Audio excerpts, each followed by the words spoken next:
يواصل الصعود في سلم ترتيب الفيفا. باهي باش ما نطولش عليك، احنا مش قلت لك مرة اخرى، مم. انا المغرب اقتحمت ساحة العظماء، حديقة ولا ساحة ولا قلت ساحة ولا إيه. ميدان مم. بليتو اللي صعيب ياسر. مم. ميدان الكبار، الكبار في كرة القدم، وأصبحت من الكبار، معناها أصبحت عالمية. المغرب مم. نقول بصراحة كي تربح البرازيل بك المستوى اللي ريناه، بالنسبة لي ليست مفاجأة، فهي نتيجة طبيعية لما قدمه المغرب في كأس العالم. مم. ونتمنى معناها باش يكون معناها في تطور. أنا وش نقول هنيئا للمغرب الشقيق.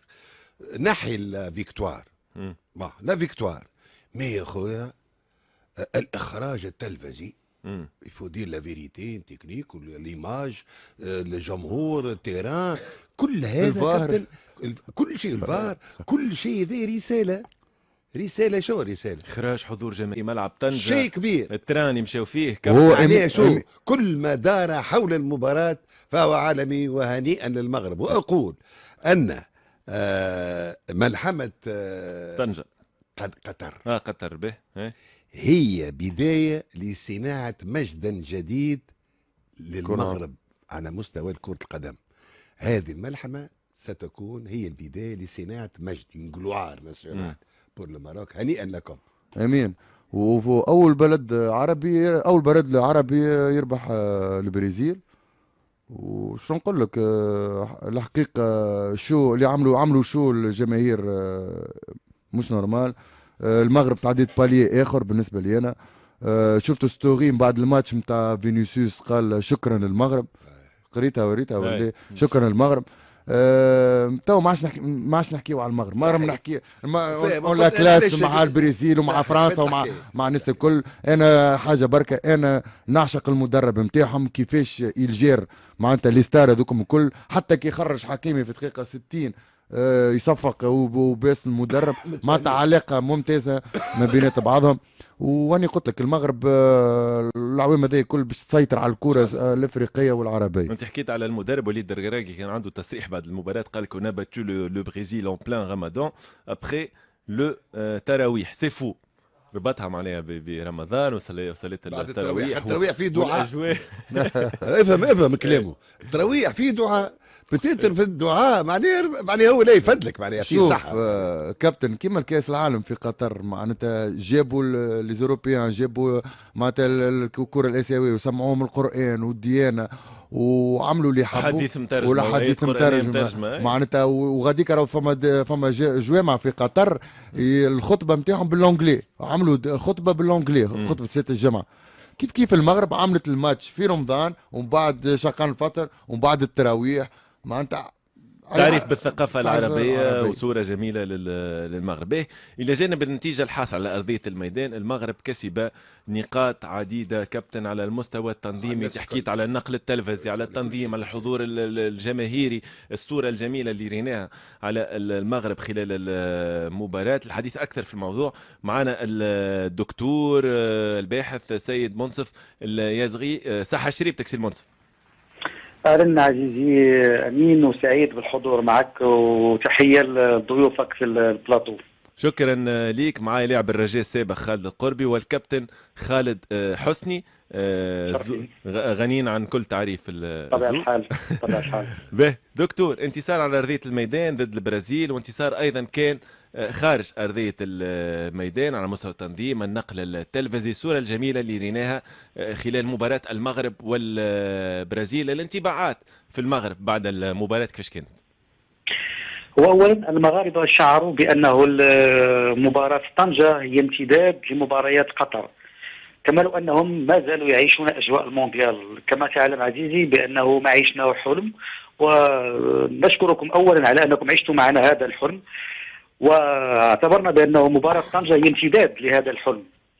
مباراة طنجة ربما القائمون على الشأن الرياضي هنا بالمغرب لم يريدوا أن يبرمجوا مباراة مع منتخب عادي، مع احترامنا جميع المنتخبات، لكن فضلوا أن تكون أجمل هدية للجمهور المغربي الذي تابع مونديال قطر، واحيانا بعضهم لم يكتب له الحضور في قطر ولم يكتب له احيانا حصول على التذاكر.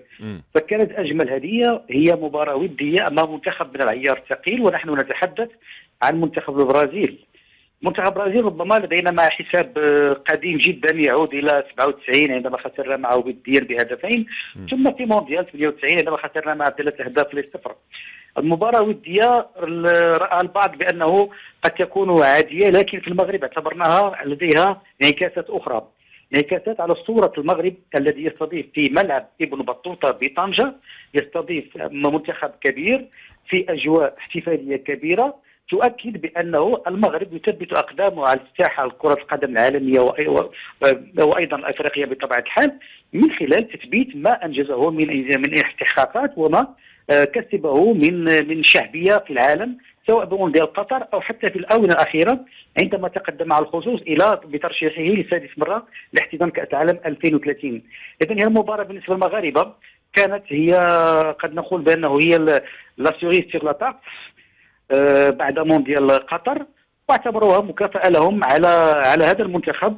ومن ناحية أخرى تقنية، وأنا أبتعد عن كل ما هو تقني، لكن هناك نقطة أساسية وأنه تم تأكيد بأنه ما حصل في قطر لم يكن صدفة، لأن البعض دخل في عملية تشكيك، بعض المحللين دخلوا في عملية تشكيك بأنه ما حدث في قطر هو صدفة، وربما الكرة قد تكون في شباك المغرب وخرجت خارجا إلى آخره. لكن مباراة البرازيل جاءت تؤكد بأنه للمغرب منتخب محترم ومدرب يعرف قراءة المباريات ويقدر ويستطيع تسيير المباراة بالشكل الذي يريد، بدليل وهذا هو الجميل في هذه المباراة أنه لم نلحظ تلك يعني اللخبطة في اللعب على اعتبار أنه اللاعبين نجوم، بل لاحظنا انضباطا في اللعب وايضا قدره على تسيير المباراه بشكل عادي جدا بدون نرفزه حتى اخر دقيقه، وهذا ما يشكر عليه اللاعبون الذين اهدونا في هذه الليله الرمضانيه اهدونا اجمل هديه في هذا الشهر.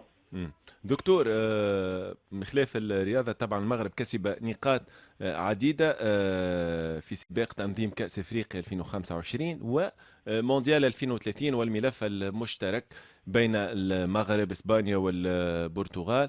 كيف ترى حظوظ المغرب خاصة نتحدث على تنظيم المونديال؟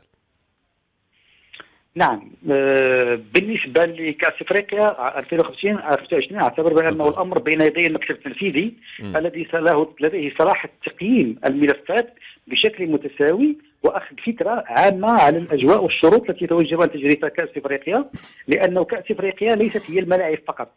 البعض ربما يعتقد انه يكفي ان يكون عندك ملاعب لتكون مؤهلا لاحتضان جانب لوجستي، سياحه، اقتصاد، كل شيء، لوجستي، سياحه، شغف، وحتى الجانب التنظيمي والقدره على تسويق صوره كره القدم الافريقيه في الخارج، لانه كاس افريقيا لم تعد مباريات تحتضنها مدينتين ويتابع الافارقه، بل هي فرصه لعكس صورة كرة القدم الإفريقية في العالم. هذا من ناحية.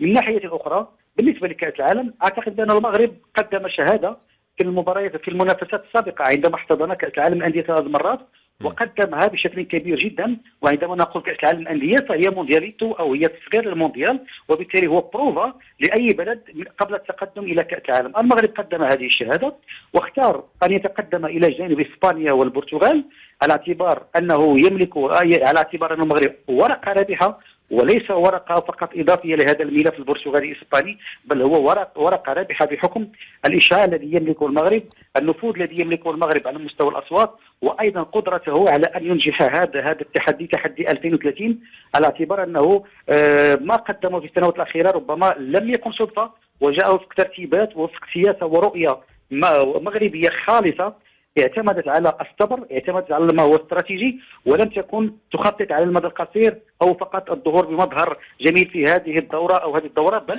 امن بانه اي نجاح لا تكتف ثماره الا بعد ان يكون مبنيا على استراتيجيه واضحه وعلى رؤيه اوضح. دكتور، سؤالي الاخير، الحديث على مدينه طنجه، الرباط لاستضافه المونديال، مع مدينه ثالثه، كلام على اكادير، مراكش او حتى كازابلانكا، المدن ربما المرشحه لاستضافه المونديال حسب رايك. اكادير عزيزي، هو الامر لم يحسم لغايه الان، وكل ما يروج له فقط يعني قد نقول بانه تنبؤات ان صح التعبير. المغرب بعد خسارته لمونديال 2010 امام جنوب افريقيا بتاريخ 15 ماي 2004 اعلن هنا الملك محمد السادس بانه المغرب سيستمر في بناء ملاعبه كما انه سيحتضن المونديال، ونجح في ان تصبح لديه 3 ملاعب من الجيل الجديد بمدينة مراكش وطنجة وأكادير، بالإضافة إلى ملاعب أخرى سابقة كملعب الأمير مولاي عبد الله بالرباط وملعب محمد الخامس بالدار البيضاء. في اعتقادي انه الامور تسير في اتجاه واحد، في اعتقادي شخصيا، وانه بالاضافه الى احد ملعبين سواء طنجه او اكادير او مراكش، هناك احتمال ان يكون الملعب المفاجاه هو اكبر ملعب في افريقيا، سيكون في الدار البيضاء الذي كان مشروعا منذ 2007 وينوي المغرب بناؤه خارج في ضواحي مدينه الدار البيضاء، وسيكون الاكبر على الاطلاق. ما عدا ذلك فربما الامر يحتاج الى دراسه، يحتاج الى تنسيق مع الدول المرشحه، وبالتاكيد اينما حلت هذه الملاعب فالمغرب ولله الحمد قادر على التنظيم في اي مدينه والترويج لتلك المدن، لانها كلها مدن سياحيه ومدن تعرف اقبالا كبيرا من طرف الجميع. شكرا لك دكتور منصف اليازغي الباحث في السياسات الرياضيه. نقطة أخرى تهمنا كتوانسة في المباراة هي الحكم الصادق السالبي، كيف شريت مردوده في مباراة المغرب والبرازيل؟ برافو لي، ماتش بارفي، ما عملش برشا غلط.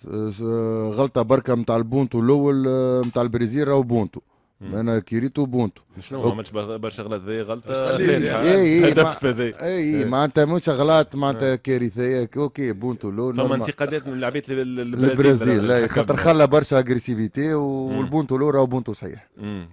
كابتن انطباعك على مردود الحكم؟ خاطر بونتو الاول راهو زاد حتى الفار يتحمل مسؤوليته راهو بالنسبه لي انا معناتها. لا حاجه باهيه ساعه لانه حكم تونسي حكم مباراه بين المغرب والبرازيل. معناها اللي ما نشوفوش حكام نتاعنا في التظاهرات العالميه. ما فهمتش عليه تشوفوا كيف في الاميكال معناتها برازيل ما عندناش فار. لا بخلاف هذا تشوفوا ليه لحظه كابتن بلي تشوفوا كان في الاميكال في الكوب دي موند ما عندناش الحق، ما عندناش فار خاطر ما عندناش فار. مش قلت لا مش وتوا عندنا فار توا ما نعرفوش. اسمع توا بربي اللي في نهار شنو في رواندا بلي خلينا رايدين شو الفار هو اللي قاس كل شيء. ما عندناش مستوى انت حكام. كابتن محمد سلامه بعث لي ارتيكل انه فما مباراه احياء في مصر بتقنيه الفار ب10 كاميراوات في الدوره الرمضانيه في مصر. مباراه احياء واللعبه مش غازون ولا تارتون، تراب بالفار كونكاساج. قولك يا كابتن هذه سبونسوريزي يا كابتن، نتصور ذهبت سبونسوريزي، واللي عمل كود كوم خارق العاده. معناها شو القديم مع الجديد. القديم هي البطحه مع تكنيك معناها كبيره ياسر الفار، يعطيهم الصحة. أنا هما عندهم لي تورنوا تاع رمضان في الخليج في مصر. سبونسور يا كابتن، عندهم اموال، عندهم جيت مع الكابتن يا معلم. شو جيب بطحة ويعمل لا بروفوني نتكلموا عليها احنا هنا. دونك شوف اش عملت داكورد بون بور مسيو الاربيتر نتاعنا تاع تونس. بون هذه جوستومون لا كيستيون كي سبوزي. علاش توا البرازيل والمغرب كاينه كوب دي مون، علاه ما مشاش كوب دي مون الله اعلم. والله العظيم ما تعرفني صادق مع نفسي يعني، وما نكذبش على الناس. انا والله في الاخر نقول لي شاب صدق سلمي، في الاخر طلع هو. خاطر عمري فيه برشا مرات لا عمري ما كنت نتصور اللي هو بيشد البيع. انا عليه ما نكذبش راهو، هذا هو تفكيري وانا صدق. خيبه كاميرا كاشيو كينا ليه نقول يا ربي يشبهني، يا ربي يشبه له، يا ربي في الاخر جاء مبروك عليه. المنتخب الوطني التونسي بعد